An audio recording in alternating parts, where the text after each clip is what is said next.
Well, I told you it was a 2 for Tuesday. Didn't make you wait very long between episodes. Welcome to episode 2 on this delightful Tuesday morning. Back to back. We did our first buy low, sell high show earlier today with Raphael Johnson. That was fun. Hopefully we can do some more of those as the season progresses. This is our Monday recap show. I'd like to say it's a Tuesday look ahead show, but there are no games tonight. It's election day in a lot of spots. I didn't get any ballot, so I guess it's not election day for me. But hey, go vote if you're in an area where there's a vote happening right now. NBA taking this first Tuesday off in November annually, I think is actually a really good idea. It's cool. I think it's cool. Honestly, I think everybody should have election day off, but we'll see. Doesn't seem, that's crazy. Like, you have to try to wedge it in around all the other crap that you're trying to do on a given day. I don't care your background, who you're voting for, whatever. You have the day off. Look at all these other random days off during the year. Why not this one where there's an actual, directed thing to do? Well, the NBA did it. But lucky for us, we got a whole lot of Monday recap stuff to go over. Like, a lot. It was a very big Monday. Forget Big Wednesday. Big Wednesday is so 2020. Oh, wait. Sorry. You're telling me what now?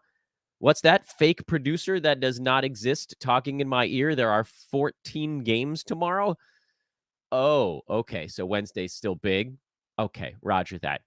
So there were only 12 games on Monday, but we're going to go over them.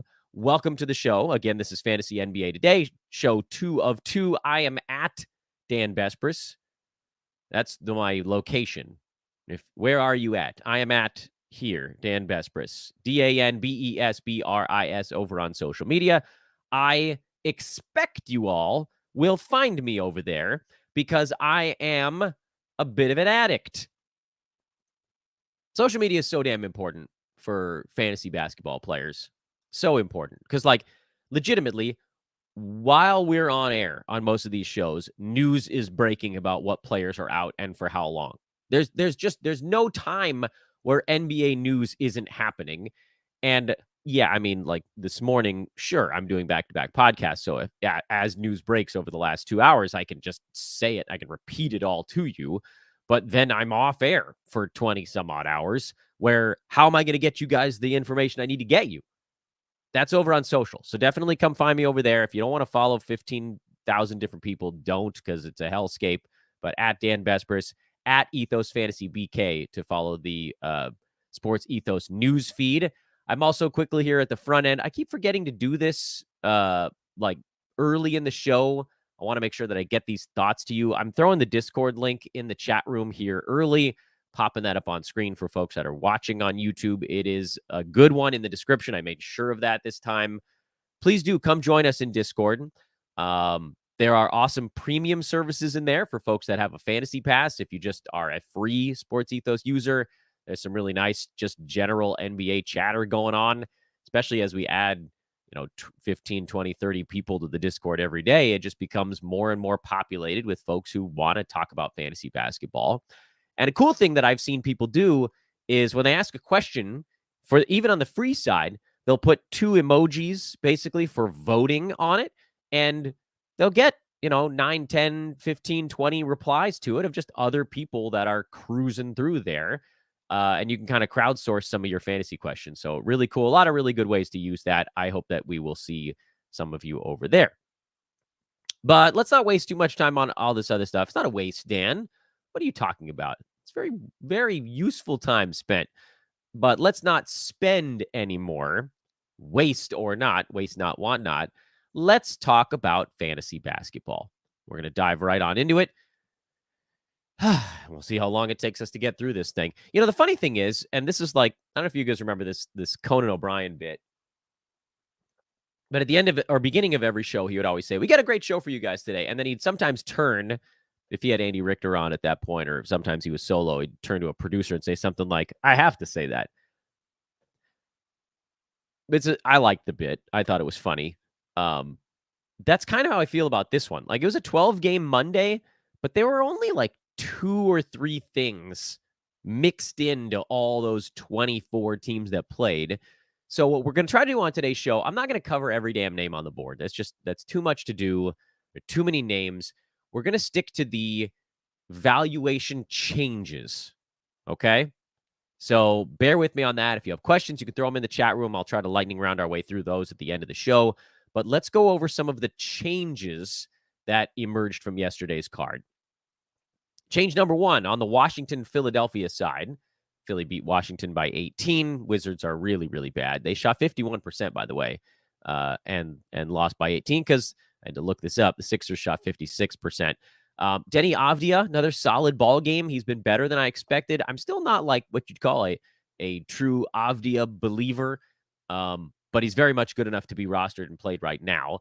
Daniel Gafford was someone that we had talked about on the show as somebody who we really hadn't seen play normal minutes in a basketball game yet.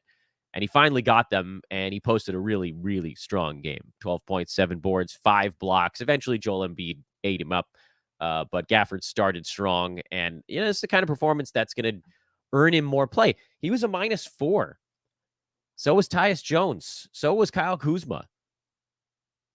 So was Jordan Poole, actually. The starting lineup for Wizards wasn't that bad in this one. It was a lot of the bench weird configurations that were getting spanked and, ended up being enough to take care of them. But we did finally see a lot of the Wizards crack 30 minutes. Praise the Lord, we finally got there. And so then you got a slightly better game out of Jordan Poole. Kuzma's actually been quite good so far. Tyus Jones, 12 points, 6 assists, couple of steals, couple of threes. That's kind of the lines you're hunting for with him. Hopefully he makes more than whatever it was, 5 out of his 13 shots. But overall, that seems totally fine. Philly side, the only notable things here, DeAnthony Melton's still at just 26 minutes. That's a number that we really need to see get higher. I thought for sure he'd be locked into 28, but he's not even at 27 on the season. He's shooting horribly at 32.5%, 67 at the free throw line. Those are things that are going to come up for him, so he's not going to stay as bad as he's been. But I'll tell you right now, in this Philly construct, 25, 26 minutes, that's not going to be enough for Melton. He needs 28. So if he doesn't get there, that's when we start to think about making a move. But I'm going to give it a little bit longer. Also notable, Nick Batum, 17 brilliant minutes off the bench. He was a plus 30 in his 17.5 bench minutes.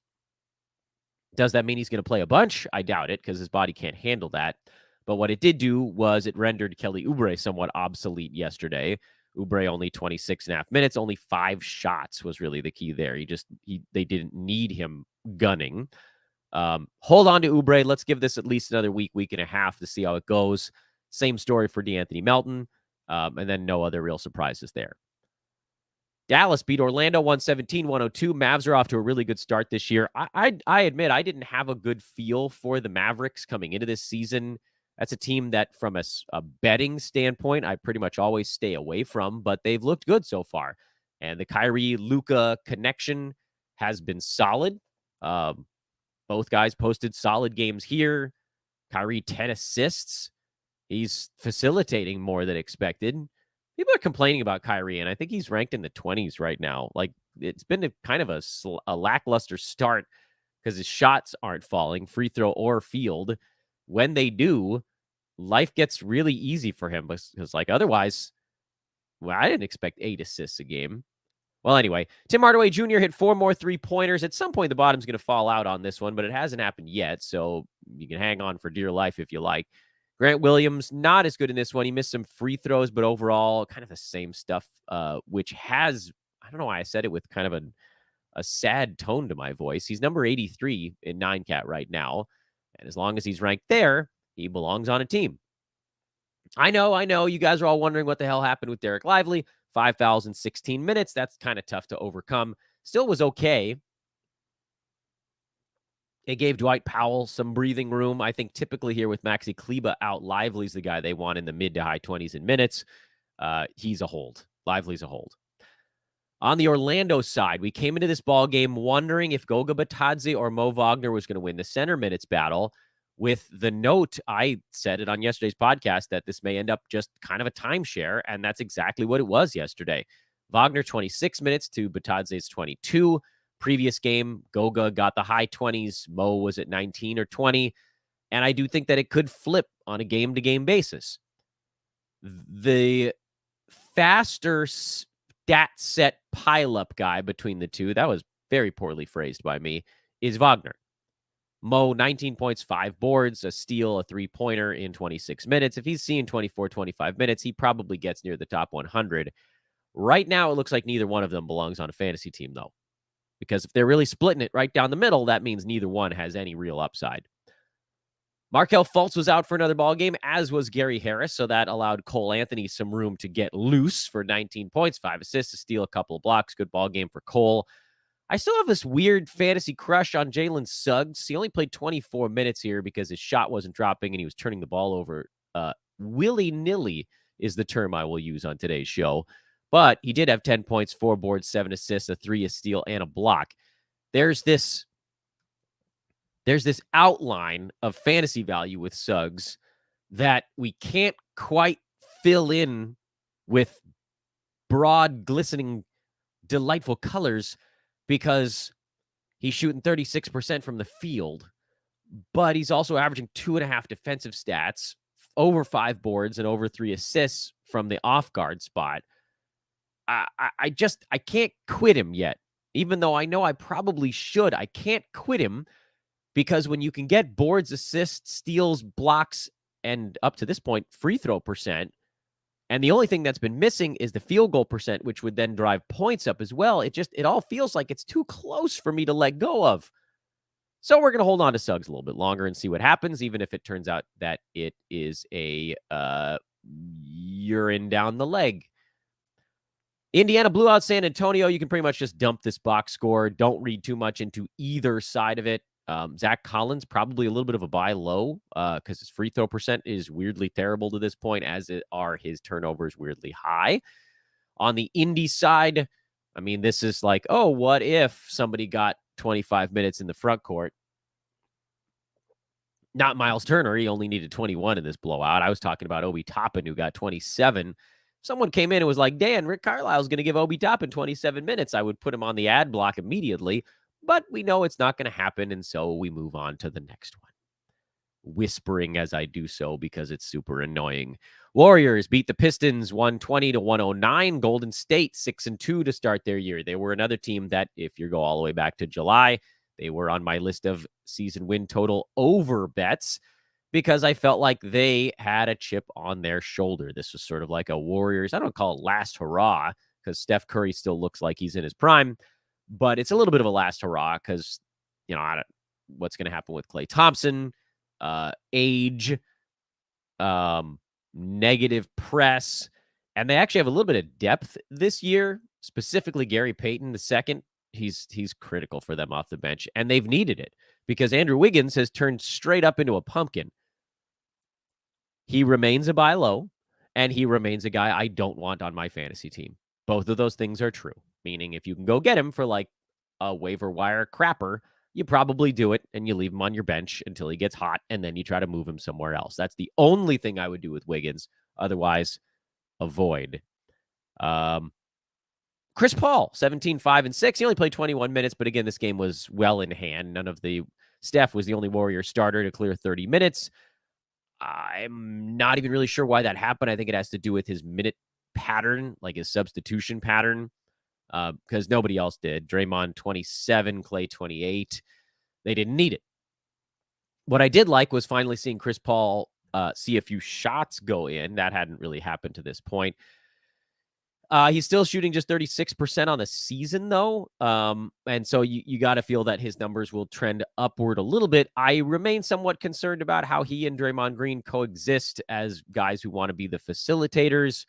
Probably have to see Chris Paul take a few more shots. Maybe this is more of like the Houston era Chris Paul, where he's playing off of a guy like Harden there and off of Steph and off of Dre in this spot. But they find ways to have him run the second unit. And so when the second unit is playing okay, Chris Paul will rack up some numbers pretty quick against other teams' second units. Over on the Detroit side, Killian Hayes had a big ball game, but I very much don't care. Asar Thompson's been incredible so far. I'm blown away at how fast he's acclimated to the NBA. And congratulations if he was one of the late rookie flyers you took a shot on. He's amazing. Isaiah Stewart, 17 and 11, and not surprisingly, happened in a game with no Jalen Duren. So do you stream Stewart when Duren's out? Maybe. Otherwise, he's not a play. Marvin Bagley, also kind of a, do you stream this guy? Probably not. And then Cade Cunningham had 5 more turnovers. That number is outrageously high.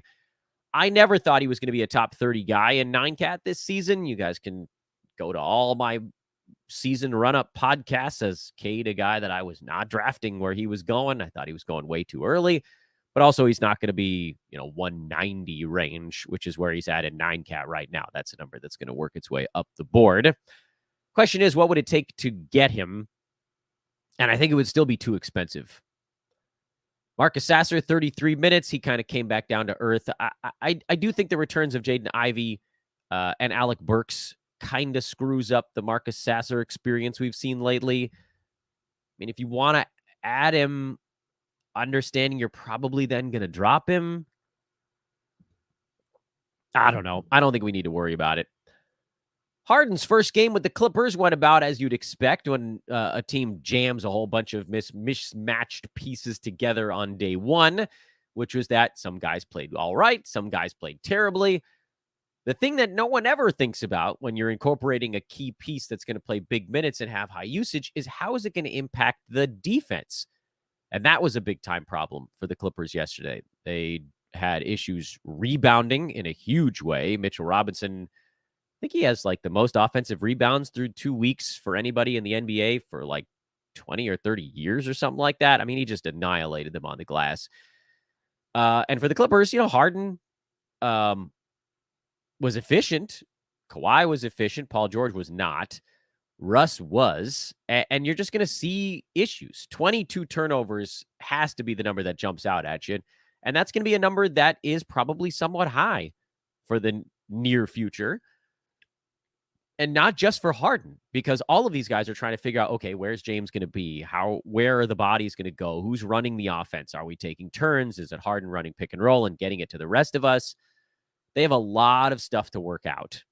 It's going to get better, but it's going to be a little bit weird while they're on the way there, which in my eyes means after about a week of this, which I think you'll see a week of this, they might have a game in there where Kawhi explodes or Paul George explodes or something like that. But about a week of this, you'll probably be able to buy on Harden, Kawhi, and Paul George. So get ready. Remember, I said it on November the 7th, that in a week, or whatever it is, week and a half, 2 weeks, you're probably going to be able to get a discount on some of the stars on the Clippers. And when we get to that point, let's be ready to jump at it. Knicks side, Josh Hart, 32 bench minutes. Yay. Thank goodness. Oh, my gosh. We really needed that. I know Quentin Grimes only played 21 and quickly only 20, so there's no guarantee that Hart's going to get 32 minutes every game. But the fact that we now saw him clear 30 minutes off the bench, and the Knicks were, not surprisingly, good when he was on the court. Let's hope that this solves whatever that BS was to start the year where he was only playing 24, 25 minutes, because 30 plus for Josh Hart makes him a must-add, must-play guy. There's one of your little gold stars for the afternoon. Go ahead and make sure Josh Hart is not dropped to your waiver wire. The Lakers right back into injury hell, and it only took 2 weeks to get there. Anthony Davis left with a groin spasm. Without making any lurid jokes, maybe it's time to do a Manscaped ad read here. Hey, and Anthony, perhaps your groin wouldn't spasm if you shaved with the Lawnmower 5.0, which you can get over at manscaped.com for 20% off with free shipping with promo code ETHOS20, ETHOS 20, 20% off and free shipping on whatever you get at manscaped.com. It doesn't just have to be the lawnmower. It could also be the Handyman. That's a traditional electric razor. You can get the luxury nail kit. Look at that. I've got all these things on my desk because I use them. I actually use these things just sitting at my desk. Sometimes I'm sitting here and I'm like, I'm going to shave my cheeks, clean up the old face-a-roo. I definitely trim fingernails sitting at my desk, and I actually trimmed this nail last night, right as I was going to bed. Anyway, that's called the shears, I believe. 20% off free shipping, Ethos20. So anyway, Anthony Davis had a groin spasm. tried to play through it. It went very poorly, and that was really the stretch where the Heat opened up a lead.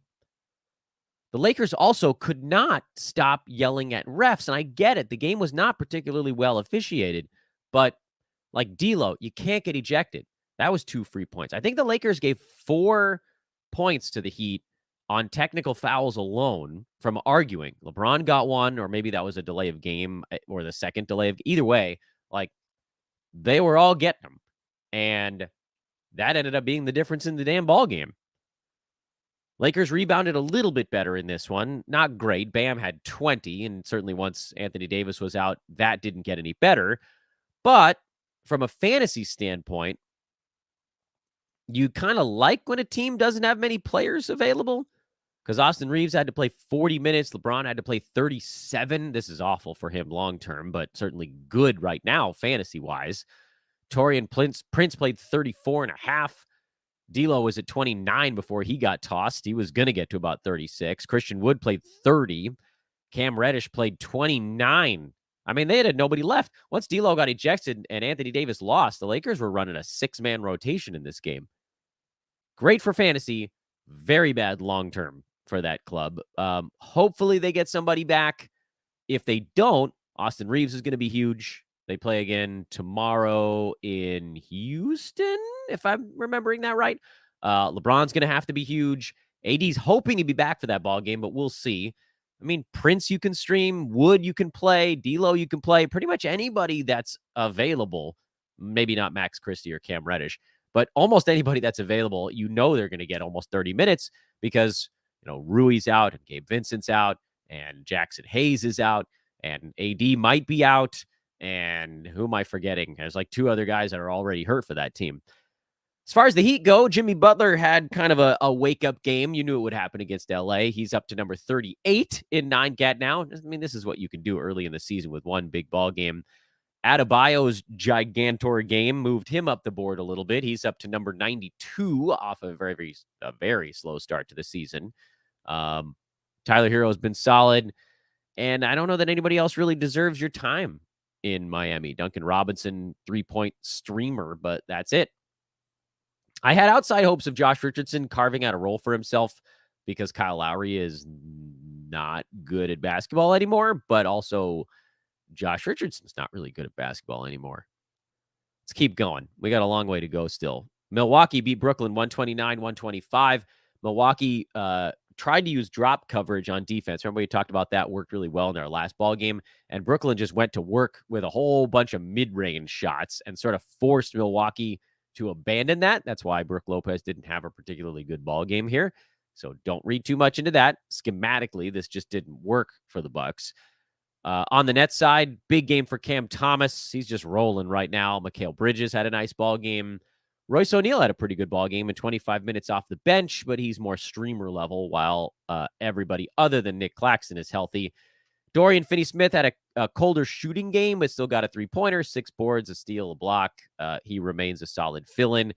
Ben Simmons, a classic Ben Simmons game, 2 points, 15 rebounds, 4 assists, no defensive stats. Someone in the chat room was asking where his defensive stats went, and I just think it's the speed for him. I don't think he has the speed he used to. So as fun as it feels like it's been for Ben Simmons, he's actually ranked outside the top 100 right now, mostly because he hasn't had defensive stats. If he could get the steal rate up a little bit, he'd shoot inside the top 100. Also, maybe make, more than a quarter of your foul shots, but we'll see how that all shakes out. Spencer Dinwiddie, really bad ball game. I didn't draft him anywhere because he needs a ton of usage to be a fantasy asset, and it just didn't seem like he was going to have that this year. But he's also shooting 43% at the foul line, so life will probably get a little bit better. I don't think he's a 9-cat 12-teamer this year, for whatever that's worth. I just don't think so. Sacramento got blown out by the Rockets. You can throw this box score right in the garbage chute because nobody did anything on the Kings side. They all were terrible. For the Rockets, Alperen Şengün nearly triple-doubled. His defensive stats have been kind of strangely low so far, but you certainly can't complain about the assist numbers to this point. Jalen Green had a rare efficient ball game. So he put up a pretty good one, and then everybody else didn't really have to do very much. So again, move along. Boston lost in overtime. The Timberwolves, ladies and gentlemen, you may remember I had them as an over bet back in July. The receipts are there, ladies and germs. I thought the Wolves were going to be good this year. And honestly, they've been better than I expected so far. They've won 3 in a row, have not won on the road yet. So we'll see if that comes around. But fantasy-wise, Naz Reid, he's a go. All systems go right now. He's getting 25 minutes a game. He can put up really nice numbers in those 25. Cat fouled out of this one, so that helped Naz a little bit. But he's doing it. And I don't care about whatever's going on around it. Mike Conley, fine enough. Didn't do very much in this ball game, but he's a hold. Kyle Anderson slowed down after having one better ball game, and he's going to be I'm a little worried that Slow-Mo is going to be someone who kind of bounces in and out of the top 100 all year. Probably settles into streamer mode, if I had to guess. But, if you want to hold on a little bit longer and find out, I'm okay with that. It just sort of feels like that's what Slow-Mo is going to be this season. Al Horford, filling in for Derek White, played 36 minutes and did very little in them all. He was a +7 in the minutes he was on the floor. In a game they lost by 5, so 6 and 1/2 dozen. I think you can probably stream Horford when any one starter is out for the Celtics. Regardless of this crummy line, he just does a little bit of all things, and so to me that feels like something you could probably utilize. If you want to go back to the Minnesota side, Jaden McDaniels had 20 points on 18 shots. The problem with McDaniels, and he's going to be better in reality than he is in fantasy because he can get you some threes, he can get you some steals, he can get you some blocks. He doesn't score reliably, he doesn't rebound or assist reliably, and his percentages aren't good enough to float you in anything. So, we all just wish that somehow he'd be cut loose to do other stuff, but it's just not going to happen on a team with Anthony Edwards, Cat, Gobert. There aren't, and Conley, frankly, and Slow-Mo. So there just aren't rebounds or assists or shots for him most ball games. There was in this one, but that's a one-off. I love having him in 30 deep because I got him at pick 140 there. So that's going to pan out great for me. But 9-cat 12 team, How about that Jalen Johnson, huh? And I know Atlanta lost this game, but who cares? 13 and 12, 5 assists, 3 steals, and a block. He's been a revelation. Sadiq Bey was also very good off the bench. So both those guys are still a hold. DeAndre Hunter, I think we can probably move on from. The heat or the heater has ended. So Hunter back to stream level, and he's on a cold streak right now.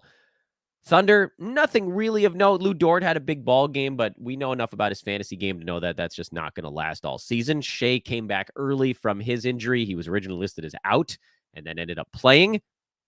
Great. Oh, man, did the Bulls need this blowout win. Kobe White had a better ball game, but who cares? Not me. He's number 184 after a good ball game. Usually after somebody has a good one, you hope that they get to a level where you're like, oh, maybe I'll meet. Nope. That's the Bulls side. Literally the only thing I wanted to mention on the Bulls side. Utah, I'm going to say it again, and I'm going to repeat it until people stop arguing with me about it. What's he going to say? He's going to say Talen Horton-Tucker and Jordan Clarkson are not 9-cat 12 team players. I don't care how specialized you need your team to be. They do more damage than good on a night-to-night basis. THT, you need to be punting both percentages for him to get it near the top 100. Jordan Clarkson, you need to be punting half the categories for him to get near the top 100. They're not 9-cat 12 teamers. People keep arguing with me. Oh, I need Clarkson for... No, you don't. I had Jordan Clarkson in a league last year, a Roto league, and I was languishing in 5th place. I dropped Jordan Clarkson, and my team immediately started climbing the ranks because I gained points in field goal percent, and I basically didn't lose anywhere. And he's much worse this season so far. Some of that's going to come around for him. He's going to have some games where he shoots the ball better. But when the dust settles, it's not going to be good enough. You know who likely will be good enough when the dust settles? Walker Kessler, who pushed himself up to number 145 with this positive showing. We just need more minutes. We just need him to get to those starters' minutes on a game-to-game basis, and everything will be totally fine. And I do think it's going to come around. Buying now after 15-15-4 is going to be a whole heck of a lot tougher than buying on Kessler before this ball game. But I still think you can get him somewhat on the cheap, and I would say go for it. And the last game of the night probably had the most interesting fantasy note of the entire evening, and that was Jordan Hawkins, who put up 31 points on 19 shots in the first game without CJ McCollum. It was a loss, so grain of salt, but it was also a loss at the hands of the fighting Nikola Jokic's. Man, good Lord. I mean, Denver, what a machine that team is. Jokic somehow is only ranked 5th in fantasy on a per-game basis. I don't even really know how that's possible. I think it's because he hasn't been able to hit his free throws so far, but we know that'll come around. Michael Porter Jr. is off to a tremendous start, and you can expect a lot of that to continue with Jamal Murray out for what they're saying is not days. So that my tea leaf reading there would suggest weeks. KCP, y'all can hate on KCP all you want, but I have him in plenty of places, and he's number 61 in 9-cat so far on the shoulders of 2 steals per game, very good percentages, half a block, and 2 threes per contest. I'll take it. Thank you very much. Aaron Gordon's a weird one. I almost never talk about him because I hate his free throw percent, and it's at 50 this year, but he is inside the top 90 so far because he's shooting 58% from the field, and he's over a steal and a block per ball game. I mean, I think we've seen enough from Aaron Gordon over the years to know that that's probably going to taper off. So if you can trade him for someone else ranked near 80 that has better staying power, I would consider it. Maybe you could go try to get Nick Claxton for a stash for a few weeks. I don't know. Just throwing it out there. Reggie Jackson got his first start with no Jamal Murray, 7 points, 4 assists. That is a check in the wrong column for him. I don't think that he's someone you have to race out and start. Certainly streamer level and head-to-head if their schedule were in a good spot. But, games cap roto, I don't think that it makes the mark. But certainly on the Jordan Hawkins front. So let's pause and just take a moment briefly to talk about what happened with the Pelicans.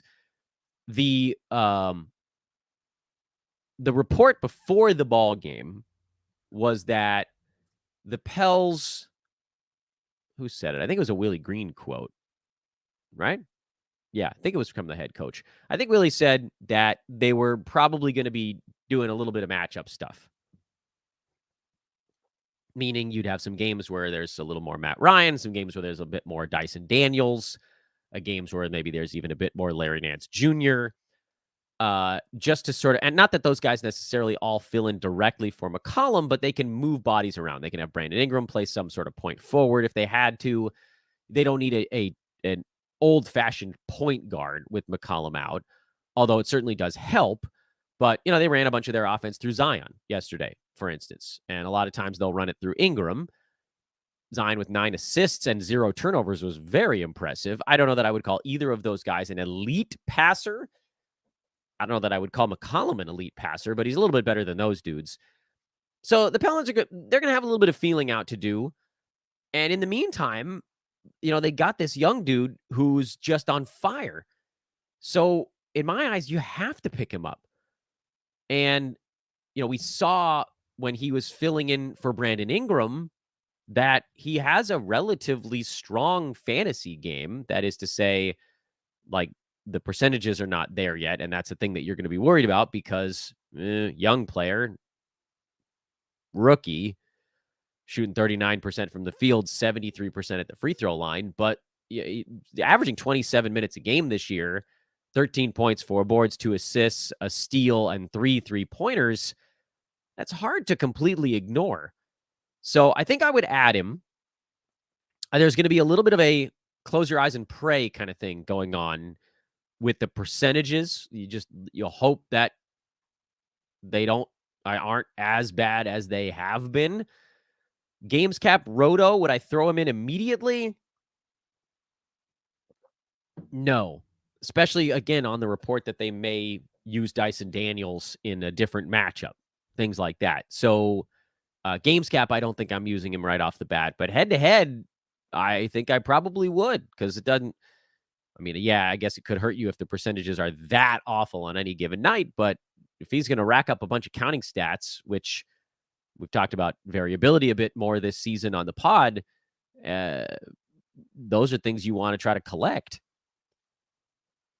So that's your Monday recap. A lot of questions in the chat room. Oh, my good Lord. You guys came prepared today.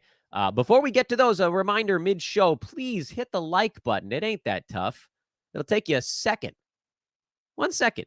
Really. That's like that's how much I'm asking of you for these hour-long specials where I answer all of your questions at the end. Please hit the like button.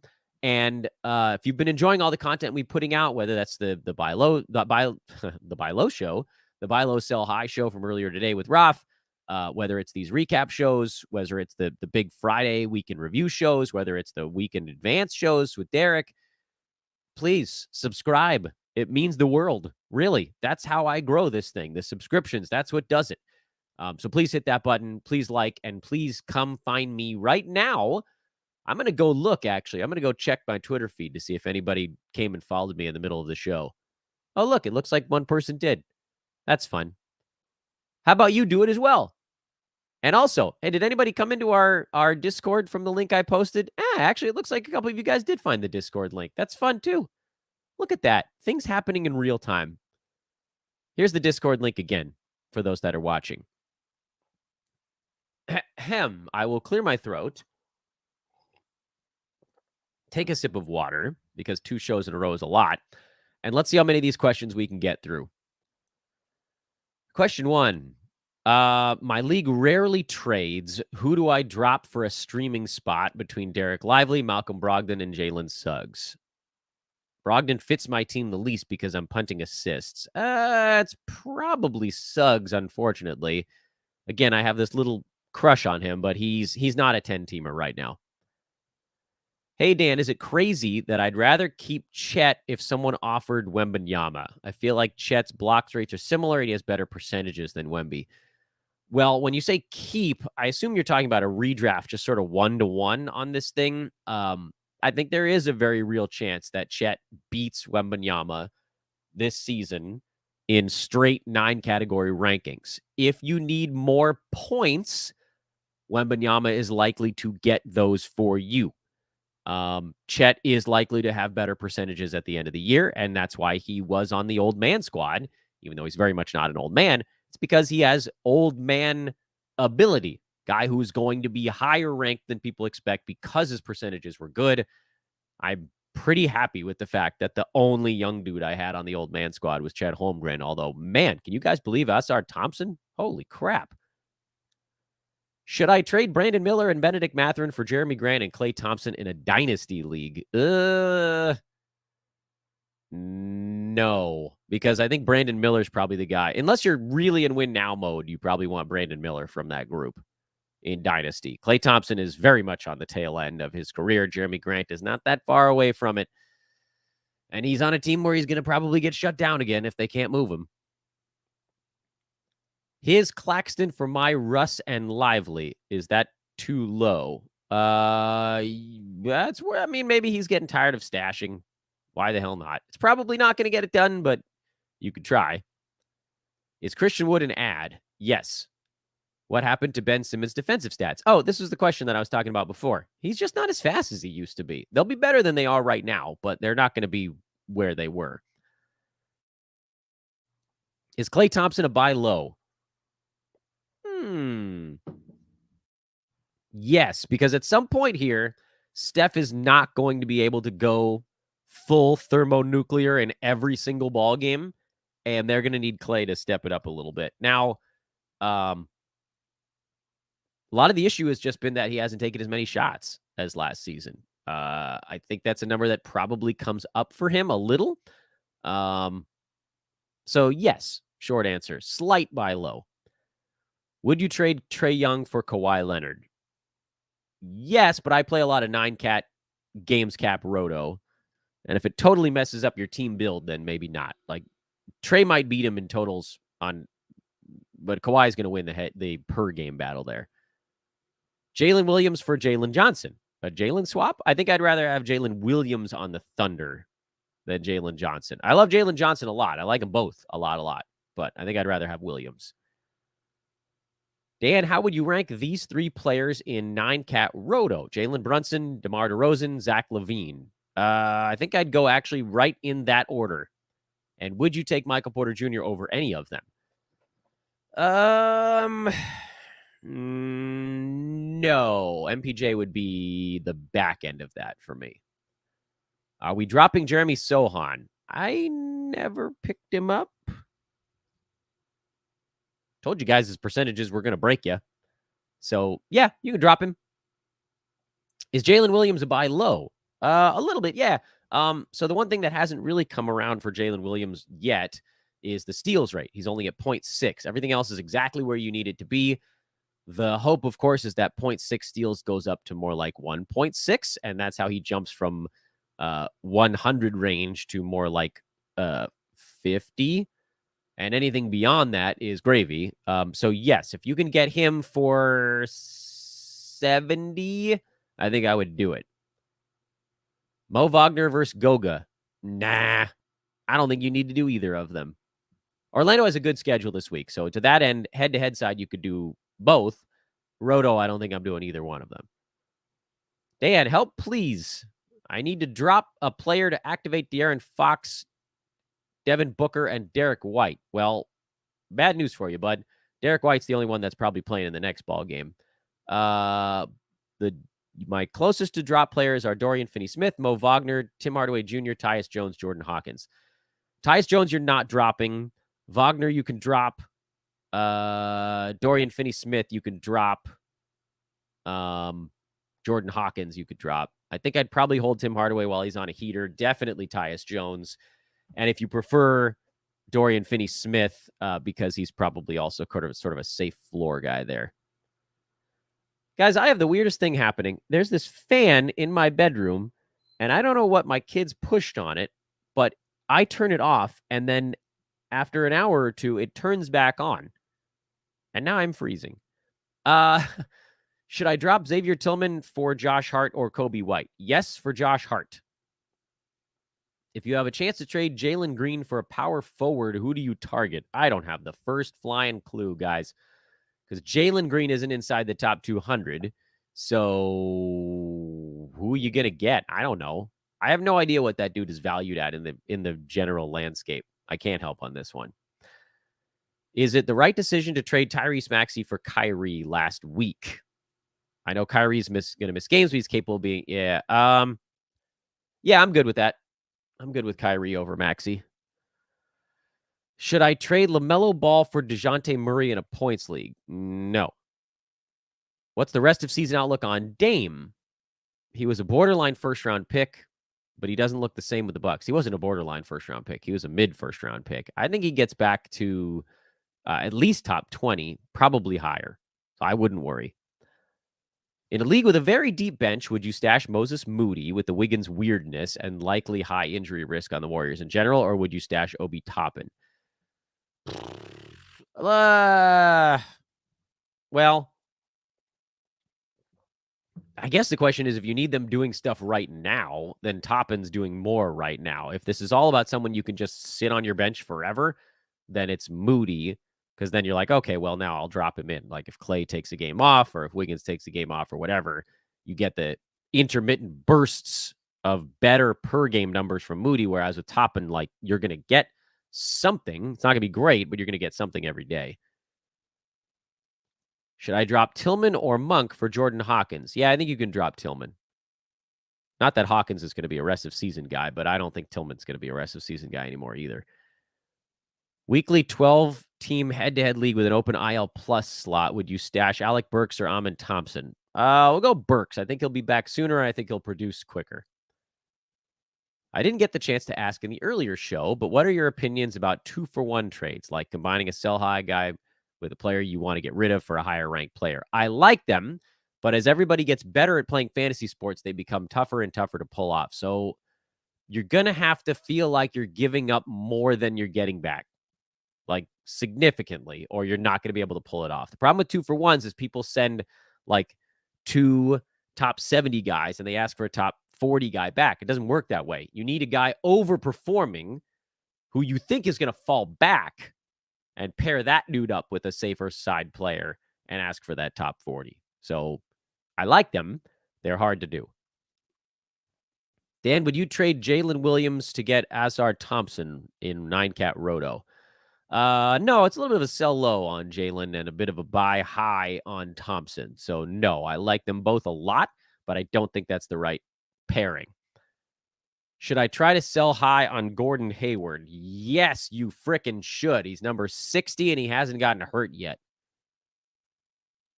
None of those things will last. Who would you even sell Hayward for? Yeah, I mean, that's the question. You could probably get like a Conley or a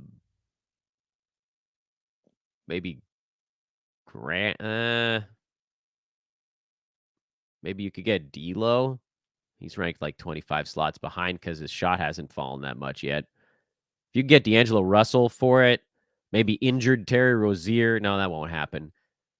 Buddy Hield, who's managed to get inside the top 100 despite only playing 24 minutes. That might be an interesting one. See if you can go get Buddy Hield for Gordon Hayward, because Hayward's going to go down, and Hield, like, he's in his worst case scenario right now, other than being held out. Hey, Dan, what's an attainable and reasonable alternative to DeMar DeRozan? I'm kind of scared for the Bulls, and I want to get rid of him while his value is average. No, you don't need to do that. Stick it out, man. Even if he gets traded, he's going to go to a place where he has a big role. Don't panic on DeMar. He's already on a team with 2 other guys that want the basketball. So, it's probably not going to change very much. Dude, I have Giddey, Dinwiddie, and Keegan Murray in 9-cat. No clue what to do with them anymore. Well, Keegan Murray you're holding on to because the Kings are just flat out bad without De'Aaron Fox, but Keegan's still number 110, and he's shooting 35.5% so far this year. So Keegan Murray is very much a buy low. Josh Giddey was someone that was on my bust list, if anybody was watching this show during the damn preseason. So you're stuck, man. You can't really sell low on him. You got to hope that Shea misses 3 games, Giddey goes big, and then maybe you can trade him in for somebody that's got a safer floor. And then Dinwiddie, there's just not enough usage there. He's probably a drop. He's the only drop of the 3, I think. Should I start Jakob Poeltl or Mark Williams tomorrow? I don't know, man. I haven't even looked to see who they're playing tomorrow yet. You need one of our DFS experts. Let's see. Charlotte is hosting Washington. Oh, yeah. I mean, I don't think I need to even look at the other one. Who's Toronto playing? In Dallas? Yeah, give me Mark Williams. Should I drop Andrew Wiggins in a points league? No. Do you think Xavier Tillman's going to come back with a starting role? Yeah, probably, but I don't know that actually means all that much. Thoughts on KCP without Murray? Was playing well before, but the 7 assists were nice last night. We saw last year that KCP actually was worse when Murray or Jokic was out because his shot quality got poorer. We'll see. I mean, I'm still in on KCP, and I have been since day one. Nothing has changed that. Should we hold Dylan Brooks? Yeah. I mean, he's hot as hell, man. He's hot as Bakersfield in July. He will cool off, and at that point, you can probably punt. But right now, he's hot. Should I drop Drew Eubanks for Daniel Gafford? Yes. Thoughts on DeAnthony Melton? I think we covered him earlier in the show, right? He's a hold for me right now. I want to see how this whole thing shakes out. But if his minutes don't get up over 28, then eventually we would have to move on, but not yet. What are your thoughts on Scoot Henderson? Yeah, I mean, so don't draft ball handling rookies typically is my rule there. The fact that he got dropped is really interesting. It's a 14-teamer. I think you probably stash him because at some point this year he's going to be really fun, but it might not be until January or February. So you're probably adding him, and it's going to be rough for you. But if you don't, I'm guessing somebody else will. Should we be concerned with Jalen Brunson and Darius Garland's shooting percentages? No, these guys are who they are. Brunson's shooting 40%. That'll work its way up. Garland has been awful. 42. That's actually not going to change all that much. Garland's turnovers are at 5.3. That's the number that's going to come down a lot. He was getting overdrafted because he gets assists, but Garland was like 50 range last year, and that's probably where he worked back to this season also. Would you drop Max Strus for Jordan Hawkins? I would not. Do you think DeAndre Ayton is a sell high? Yes, I would. I think if you can get anybody inside the top 30, you do it. If you can't, you probably hang on because I think Ayton's probably going to be inside the top 50, 45 range this year. So the target there is to try to beat that number. Lauri Markkanen and Buddy Hield for Zion and Capella. Who wins? Well, if you're punting free throws, the Zion and Capella side wins. And if you're not, the other side wins in a landslide. The only way the Zion Capella side wins is if you're punting free throws, because otherwise Lowry's way out in front of everybody as the best player in that trade. Tyrese Maxey, rest of season. Really does feel like he can be a top 25 player. He's having a ball, and ain't nobody coming for his minutes right away. Maybe they do make another trade down the line to get a usage guy, but I mean, if he's rolling top 20 for a couple of months, it's going to be hard to knock him off of that perch. So yeah, top 25, I think, is very reasonable for Maxey, maybe even a little bit higher than that. Guys, you don't have to post the same question 15 times. I see them, okay? If it's in the chat room, I see it. Should I drop Strus, Suggs, or Looney for Naz Reid? Suggs or Looney? Let's go Looney. Jordan Hawkins or Jalen Suggs, 10-teamer, points league. Give me Suggs because I like the Hawkins one is tied to the CJ McCollum stuff. Suggs is not really tied to anything, so we'll go that one. Do you think DeMar DeRozan is cooked? What? He's number 48. Are people watching the same stuff as me? He's still at 21 points and 4 assists. Field goal percent is down a little bit right now, but he's at 1.4 steals. DeMar's fine, guys. He's inside the top 50. Do I trade Trae Young or Paul George for Wemby or Barnes? Well, Barnes is a buy high right now if you're buying on him because he probably comes down from there. I mean, if you're not going to get Wembanyama for Paul George. Whoever has Wembanyama is not giving him up. Just assume they're not trading him. They're not trading him. Did we decide it's Hawkins time? Yeah, why the hell not? It's Hawkins time. I got to wrap this thing up soon. Keegan Murray, rest of season outlook. Let's go 90. I have Melton, Hawkins, Jaden McDaniels on the wire. Any of them worth dropping Keegan for? No, I think I'd stick with Keegan. Someone dropped Wiggins in my points league. Do I just stay away? Points leagues, I think I might consider it. Is Tyler Hero a sell high? Yes. The steals are going to come down. Scoring also probably comes down a little bit. Yes, sell high. Who can we get for Cam Thomas? Honestly, I don't know. He's number 26, but nobody believes that's where he's going to stay. You could probably try to get somebody in the top 70 range. That feels like attainable. Is trading Jalen Williams selling low? Yes. There's another should I sell high on Cam Thomas? I mean, yes, but also I really have no idea what you're going to get. How sustainable is Dennis Schroeder's production this year? He's number 52. I assume his three-pointers are going to come down, but his free throw percent is probably going to come up. Maybe the assists come down a little bit. I'm going to say somewhat sustainable. It does seem like he'll be a 9-cat start guy all season long. Where that sits exactly, I don't know for sure, but he is a sell high, yes, but he's also, I think, going to be decent all year. Melton, Brooks, Herb, or Bogdan. I can pick up 2. Give me Dylan Brooks right now because he's hot and Herb Jones. And then Brooks cools off, Herb and Melton. Should I trade away Kuzma for Austin Reeves, or are they about the same? Same.